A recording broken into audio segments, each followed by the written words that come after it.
नमस्कार दोस्तों, स्वागत है आपका एक बार फिर से सुनील नालाखंड के व्यूज़ में।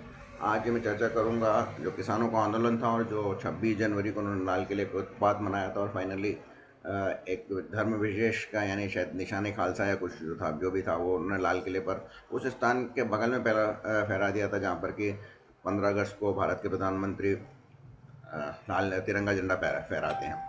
तो अभी कल या आज मीडिया में खबर आई है कि एक चार्जशीट दाखिल की है दिल्ली पुलिस ने 3,000 से ऊपर पेजों की। और उसमें जो 150 लोग गिरफ्तार किए गए उन पे आरोप है। और जो मुख्य आरोपी है इसमें लखा सिधाना है और दीप सिद्धू है जिनको कि पकड़ा गया था, और एक बलविंदर सिंह है जिसने कि वहाँ पर झंडा लहराया था। तो इनमें से एक और खबर निकल कर आई है कि बलविंदर सिंधु को 50 लाख रुपए का कोई कनाडा से फ़ोन आया था कि अगर वो झंडा लहरा देगा तो उसे 50 लाख रुपए का इनाम दिया जाएगा या पैसे दिए जाएंगे। ये एक ऑडियो टेप है जो मिला था, जो सिद्धू जो इस बलविंदर सिंह की बहन किसी से बात कर रही थी फ़ोन पे उसका। तो कुल मिला के ये तो इस चार्जशीट से स्पष्ट है कि ये जो पूरी रचना रची गई थी दिल्ली में है, दिल्ली के लाल किले पर हमले की, ये पूर्व नियोजित थी। और इसमें काफ़ी पैसा खालिस्तानी समर्थकों से और जो है सिख फॉर फ्रीडम उस ग्रुप से आया था। और इसमें जो लोकल नेता और कुछ कम्युनिस्ट नेता हैं जो किसान नेता बन गए हैं और टिकैत इन लोगों को बीच में फंसाया गया था या इनको इनसे कोलैबोरेट किया गया था कि इस तरह से ये आंदोलन करें और दिल्ली पे ट्रैक्टरों के साथ कूच करें। एक और खबर इसके साथ जो इंटरेस्टिंग है वो ये है कि हरियाणा और पंजाब में जनवरी दिसंबर नवंबर दिसंबर और जनवरी के महीने में करीब करीब ट्रैक्टर की बिक्री 90% से बढ़ गई। यानी जो पिछले साल जितनी बिक्री हुई थी ट्रैक्टरों की उससे 90% अधिक ट्रैक्टर बिके। और इन सब ट्रैक्टरों को जो था वो दिल्ली में लाया जाना था और शायद लाया भी गया होगा। ऐसा हालांकि टीवी पे रिपोर्ट्स में उस समय नहीं दिखा पाए क्योंकि टीवी में ज़्यादातर उन्होंने हिंसा को ही दिखाया था, हिंसा के कुछ हिस्सों को दिखाया था।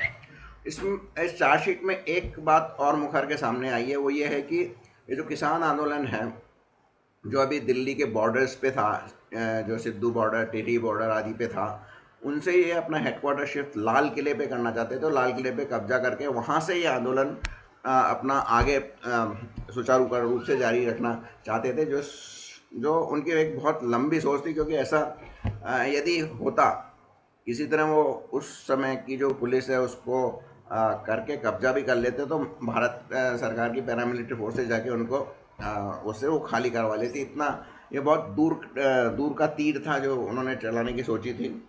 हाँ, लेकिन ये जो भी उन्होंने चार्जशीट में कहा है कि पुरानी साजिश थी, ट्रैक्टर को परमिशन दी थी और उसका उनका जो कमिटमेंट दिया था, जो वचन दांच पीस पीस कर योगेश यादव टिकैत और वधूनी वगैरह ने कह रहे थे कि हम एक तय रूट से ही आएंगे और इस रूट पे नहीं जाएंगे। और बाद में जो रूट बदला गया और ज़बरदस्ती दिल्ली में घुसा गया और फिर हथियारों के साथ में घुसा गया। ये सब इस रिपोर्ट में उसमें ये भी कहा गया कि करीब 300 मोटरसाइकिल सवार भी आए थे। और फिर इस तरह से दिल्ली पे जो अटैक हुआ वो तो आप सब लोगों ने टेलीविज़न पे देखा ही होगा। अब बड़ा सवाल ये उठता है कि जब अब दिल्ली पुलिस ने इन इन चीज़ों का पता लगाया तो क्या जब उनको पहले से पता नहीं था कि ये होने वाला है? पूर्व नियोजित यानी इतनी बड़ी योजना और इसका दिल्ली पुलिस या इंटेलिजेंस को पता नहीं चले, ये थोड़ा मानने वाली बात नहीं है। और अगर ऐसा हुआ है तो निश्चित रूप से ये भारत सरकार के इंटेलिजेंस का, दिल्ली पुलिस के इंटेलिजेंस का फेलियर है, जिसके लिए उन्हें सवाल तो ज़रूर पूछा जाना चाहिए। और दिल्ली पुलिस ने इस घटना में इतना समय क्यों लगाया? और अब देखिए आप, इतना 4-5 महीने तो हो गए हैं घटना को हुए और इसके बाद अब ये लोअर कोर्ट में जाएगा, लोअर कोर्ट परसों से सुनवाई शुरू करेगा और फिर लंबा खींचेगा केस। तो इसमें अंततः सज़ा किसी को होने वाली नहीं है और निर्णय कुछ नहीं निकलेगा। और हो सकता है 2024 तक भी ये खींच जाए। और जैसा कि टिकैत कहते भी कि हम तो अप्रैल 2024 तक ये आंदोलन खींचेंगे, क्योंकि उनको मालूम है कि ये वर्तमान सरकार तो इससे झुकने वाली नहीं है, कुछ उनको लीवे देने वाली नहीं है। एक और दूसरी बात है, जब स्पष्ट रूप से टिकैत ये कह चुके हैं कि हम 2024 तक एक आंदोलन खींचेंगे, तो भारत सरकार की इसमें क्या नीति है, क्या स्ट्रेटेजी है जो उनको ये करने दे रही है और आगे भी करने देगी? अब तो शायद समय आ गया है कि जब बदनामी से बचना यह जो बहाना था, जो भी अब तक सरकार कह रही थी कि हम ये नहीं चाहते थे कि हम उस समय अगर हम बल का प्रयोग करते तो सरकार की बदनामी होती है। हालांकि ये पूरा जो प्रपंच था ये रचा सरकार की बदनामी के लिए गया था, और मान लेते हैं कि उस समय सरकार उनके इस प्रपंच में नहीं फंसी और बदनामी से बच गई। लेकिन अब जब सब कुछ स्पष्ट खुल्लम खुल्ला हो चुका है और टिकैत अपनी सारी पत्ते खोल चुके हैं, तो फिर ये सरकार चुप क्यों बैठी है? अब वही है कि मोदी जी थका थका के मारते हैं, और ये सब कितने दिन तक हम सुनते रहेंगे? तो कुछ सरकार को ऐसा एक्शन लेना पड़ेगा जो जनता को समझ में आए।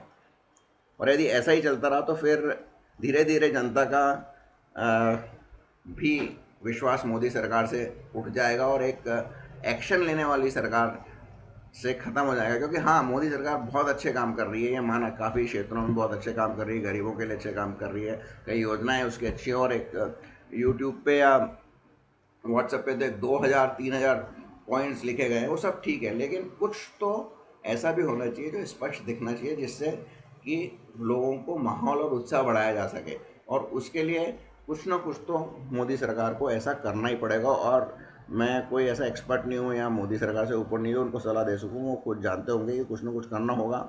जैसा उन्होंने बंगाल में किया, 4 मिनिस्टर्स को गिरफ्तार किया और फिर उनको रातों रात उनकी जो लोअर कोर्ट में ममता बनर्जी के दबाव में जो उनको जमानत मिल गई थी उसको कैंसिल करवाया। तो लगता है कहीं ना कहीं अमित शाह एक्शन में तो है, और ये जल्दी ही पता लगेगा कि क्या हो रहा है। इसी बीच आज एक और घटना होगी जिसमें कि महाराष्ट्र की सरकार के भविष्य का कुछ इंडिकेशन मिलेगा, तो उसका इंतजार कीजिए, और जब वो होगी मैं आप उस पर बात करूँगा।